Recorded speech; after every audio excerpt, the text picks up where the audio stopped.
નમસ્કાર વિદ્યાર્થી મિત્રો, ધોરણ 12 ચેપ્ટર નંબર 3ના આગળના વિડિયો લેક્ચરમાં આપ સૌનું હાર્દિક સ્વાગત છે.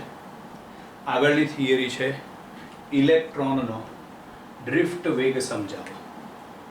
ઇલેક્ટ્રોનનો ડ્રિફ્ટ વેગ સમજાવો. હવે સમજો, આપણે આગળ એવું ભણી ગયા છીએ કે સુવાહક પદાર્થ હોય એમાં મુક્ત ઇલેક્ટ્રોન આવેલા હોય. આ મુક્ત ઇલેક્ટ્રોન અસ્તવ્યસ્ત ગતિ કરતા હોય. આવી ગતિ દરમિયાન તેઓ ધન આયન સાથે અથડામણ અનુભવે. પરિણામે આપણે ઇલેક્ટ્રોનનો કયો વેગ ધ્યાનમાં લેવાનો? તો આ વખતે ઇલેક્ટ્રોનનો ડ્રિફ્ટ વેગ ધ્યાનમાં લેવો પડે. બરાબર છે? એટલે પહેલી વાક્ય રચના તો એની જે આગળ ભણી ગયા છો, વાહક પદાર્થમાં મુક્ત ઇલેક્ટ્રોન અસ્તવ્યસ્ત ગતિ કરે છે.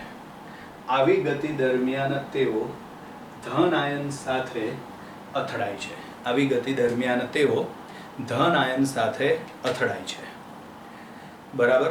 હવે ઇલેક્ટ્રોન જો અસ્તવ્યસ્ત ગતિ કરતા હોય તો આપણે સરેરાશ રીતે એવું માની લઈએ કે ધારો કે અડધા ઇલેક્ટ્રોન આ બાજુ જાય તો બાકીના અડધા ઇલેક્ટ્રોન આ બાજુ જાય તો એનો સરેરાશ વેગ કેટલો થાય? 0. અડધા સરેરાશ રીતે આપણે વિચારીએ કે બંને અડધા ઇલેક્ટ્રોન આમ વિરુદ્ધ દિશામાં જાય છે સરેરાશ રીતે, તો એનો વેગ કેટલો આવે? તો એનો વેગ સરેરાશ વેગ 0 આવે. જો બધા ઇલેક્ટ્રોન અસ્તવ્યસ્ત ગતિ કરતા હોવાથી તેનો સરેરાશ વેગ 0 થશે. બધા ઇલેક્ટ્રોન અસ્તવ્યસ્ત ગતિ કરે વાહક પદાર્થમાં, જેથી તેનો સરેરાશ વેગ 0 થશે. ધારો કે વાહકમાં મુક્ત ઇલેક્ટ્રોનની સંખ્યા કેટલી છે? n. ધારો કે વાહકમાં મુક્ત ઇલેક્ટ્રોન n જેટલા છે, તો ઉપર લખ્યું એ પ્રમાણે એનો સરેરાશ વેગ 0 થાય. સરેરાશ વેગ શોધવા માટે બધાનો સરવાળો કરો એટલે sigma i is equal to 1 to n vi, અને એને n વડે ભાગો. ટોટલ ઇલેક્ટ્રોનની સંખ્યા કેટલી છે? n. એટલે n વડે ભાગવું પડે. સરેરાશ શોધવા માટે બહુ જૂનું સમીકરણ છે અવલોકનનો સરવાળો ભાગ્યા એની સંખ્યા.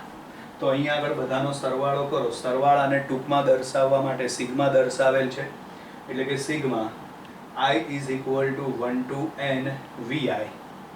બરાબર. સરેરાશ શોધવા માટે n વડે ભાગો એટલે કે 1 upon n. સરેરાશ વેગ 0 છે. ફરીથી એક વખત આ 3 મુદ્દાઓની ચર્ચા કરી લઈએ. વાહક પદાર્થમાં મુક્ત ઇલેક્ટ્રોન અસ્તવ્યસ્ત ગતિ કરે છે. આવી ગતિ દરમિયાન તેઓ ધન આયન સાથે અથડાય છે. બરાબર. વાહક પદાર્થમાં મુક્ત ઇલેક્ટ્રોન અસ્તવ્યસ્ત ગતિ કરે છે. આવી ગતિ દરમિયાન તેઓ ધન આયન સાથે અથડાય છે. બરાબર.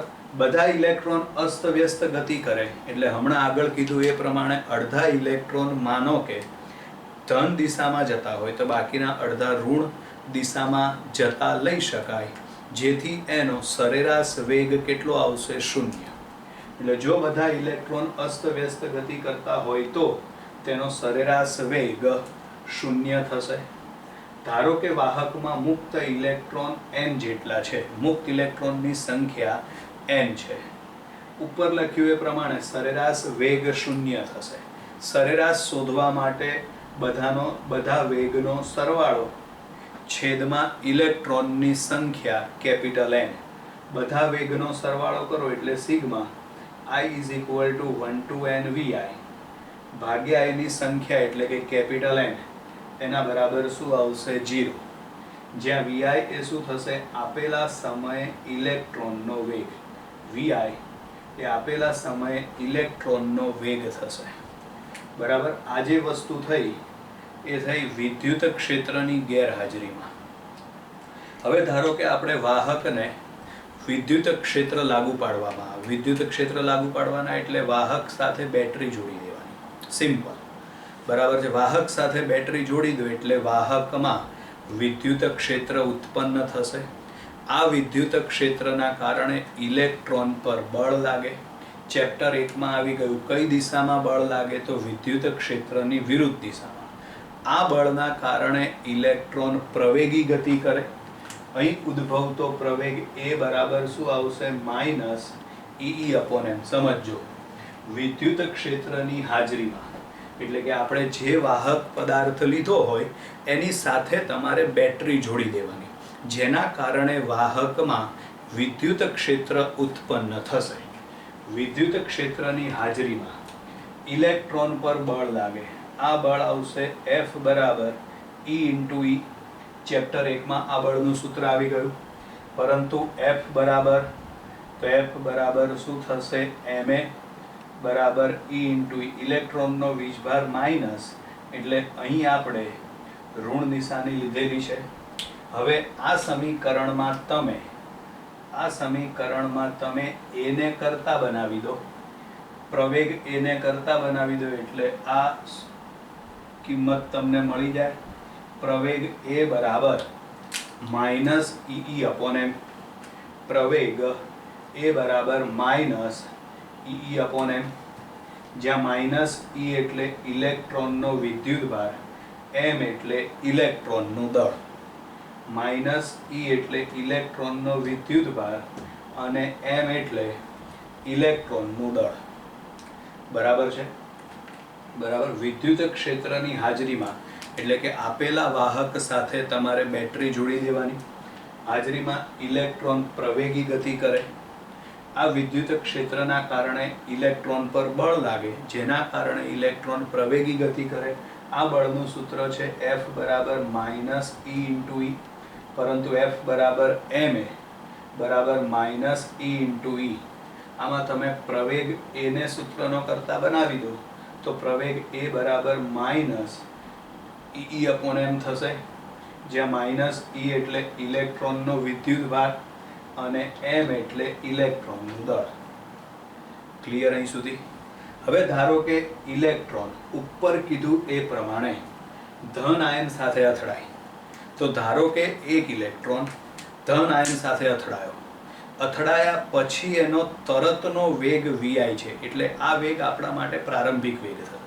ધારો કે કોઈ એક ઇલેક્ટ્રોન ધન આયન સાથે અથડાયા પછી ઇલેક્ટ્રોનનો તરતનો વેગ vi છે, એટલે એ પ્રારંભિક વેગ થશે. ધારો કે ઇલેક્ટ્રોનની કોઈ અથડામણ બાદ તેનો વેગ vi છે. હવે આપણે શું લાગુ પાડેલું છે? ત્યાં વિદ્યુત ક્ષેત્ર. આ વિદ્યુત ક્ષેત્રની હાજરીમાં ઇલેક્ટ્રોન પ્રવેગી ગતિ કરે. ધારો કે આ ઇલેક્ટ્રોન ti જેટલા સમય સુધી પ્રવેગી ગતિ કરે છે. સમજો ધ્યાનથી. બરાબર. ઇલેક્ટ્રોન ધન આયન સાથે અથડામણ અનુભવ્યા બાદ ઇલેક્ટ્રોનનો તરતનો વેગ vi છે. આ વેગ પ્રારંભિક વેગ બનશે.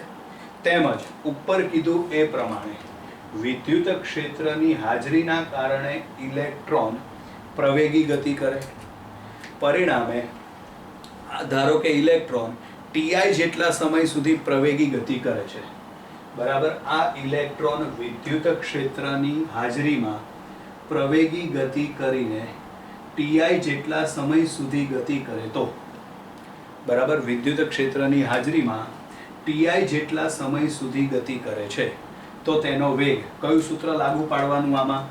તો આમાં સૂત્ર લાગુ પાડવાનું થશે v બરાબર v0 પ્લસ at. આ સૂત્ર લાગુ પાડવાનું થાય એટલે અહીં v, તો આ વેગ આવશે કેપિટલ vi. v0 એનો પ્રારંભિક વેગ, તો હમણાં આપણે કીધું એ પ્રમાણે એનો પ્રારંભિક વેગ આવશે સ્મોલ vi. બરાબર. a એટલે પ્રવેગ, તો અહીં પ્રવેગ છે માઇનસ ઈ અપોન એમ, તો અહીં આગળ માઇનસ ઈ અપોન એમ, અને સમય, તો સમય આવશે ti. બરાબર. એટલે ti સમયના અંતે ઇલેક્ટ્રોનનો વેગ આવશે કેપિટલ vi બરાબર સ્મોલ vi માઇનસ ઈ અપોન એમ ઇન્ટુ ti. બરાબર. આ સૂત્ર માત્ર એક જ ઇલેક્ટ્રોન માટેનું છે. આપણે માત્ર એક જ ઇલેક્ટ્રોન માટે આ ગણતરી કરી, પણ આવા તો ઘણા બધા ઇલેક્ટ્રોન છે. જો બધા માટે ગણતરી કરવી હોય તો આપણે એનું સરેરાશ મૂલ્ય ધ્યાનમાં લેવું પડે. એટલે કે આ સૂત્ર માત્ર એક ઇલેક્ટ્રોન માટે મળે છે, બધા ઇલેક્ટ્રોનનો વેગ મેળવવા માટે સરેરાશ મૂલ્ય ધ્યાનમાં લેવું પડે. એટલે આ બધામાં આપણે સરેરાશ લઈ લઈએ. તો એના માટે sigma i is equal to 1 to n. બરાબર.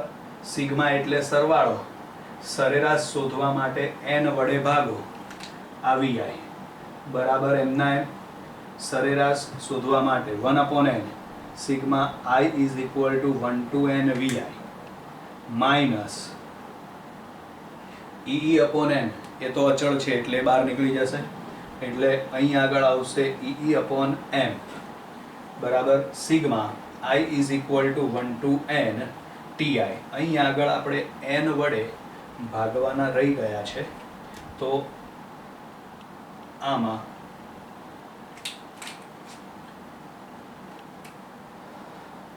માઇનસ e/n ઇન્ટુ 1/n બરાબર. એટલે આપણે આ એની સરેરાશ કિંમત લઈ લીધી, પણ આગળ દર્શાવ્યું એ પ્રમાણે 1/n sigma i is equal to 1 to n vi એના બરાબર શું થશે 0. એટલે આના બરાબર તમે 0 લખો.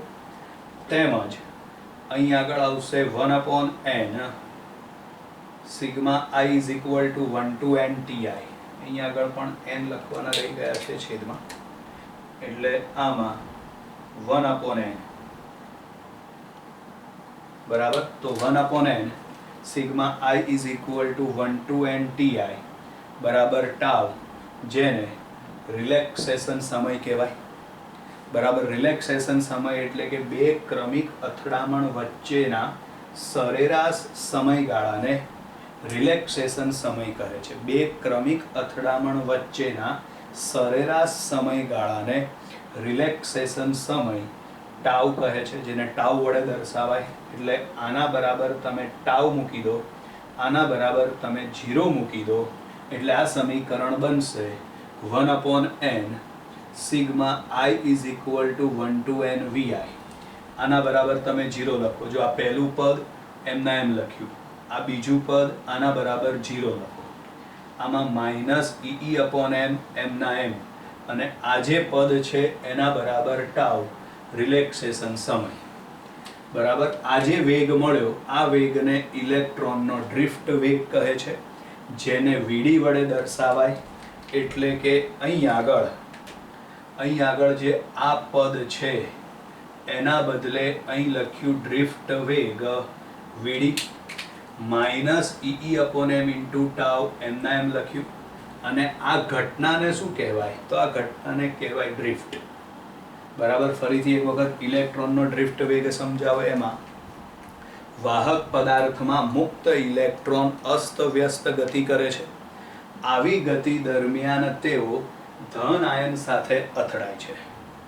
બરાબર. મુક્ત ઇલેક્ટ્રોન અસ્તવ્યસ્ત ગતિ કરે, જેથી સરેરાશ રીતે પસાર થતા ઇલેક્ટ્રોનની સંખ્યા કેટલી લઈ શકાય? 0. એટલે તેનો વેગ 0 થશે.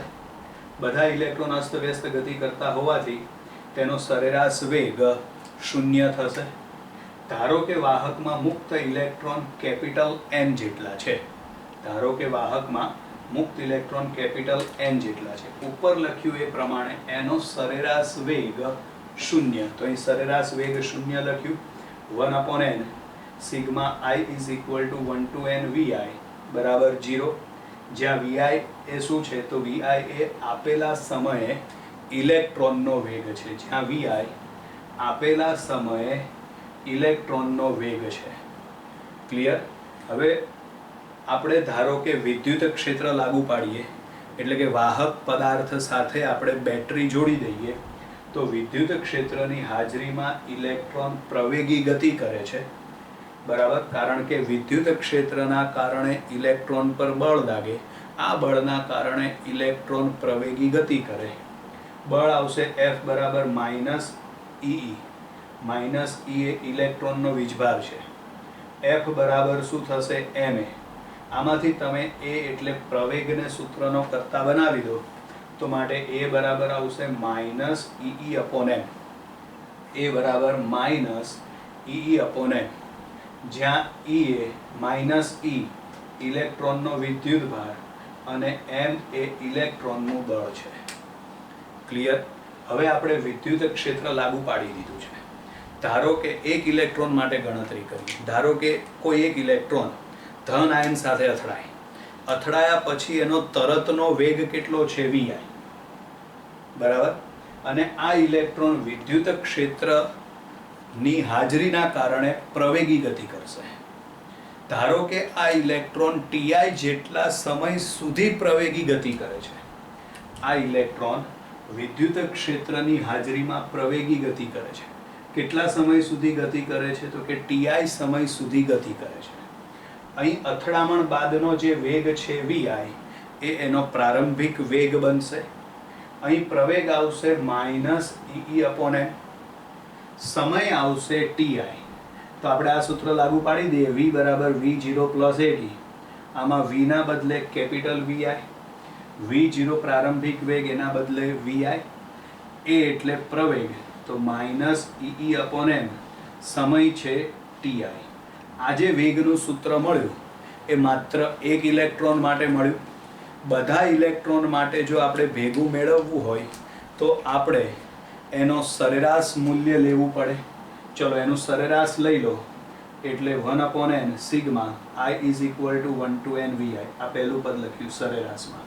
પછી આ બીજું પદ લખવા માટે 1/n sigma i is equal to 1 to n vi. E/m એ 12 આવશે. આનું સરેરાશ મૂલ્ય લેવા માટે 1/n sigma i is equal to 1 to n ti. આગળ દર્શાવ્યું એ પ્રમાણે આ પદ 0 થશે. આ જે સરેરાશ સમયગાળો છે એ સરેરાશ સમયગાળાને રિલેક્સેશન સમય ટાઉ કહેવાય. બરાબર છે? એની વ્યાખ્યા છે બે ક્રમિક અથડામણ વચ્ચેના સરેરાશ સમયગાળાને રિલેક્સેશન સમય ટાઉ કહે છે. કઈ રીતે સમજો? માનો કે ઇલેક્ટ્રોન પેલી અથડામણ અનુભવે. એ અથડામણ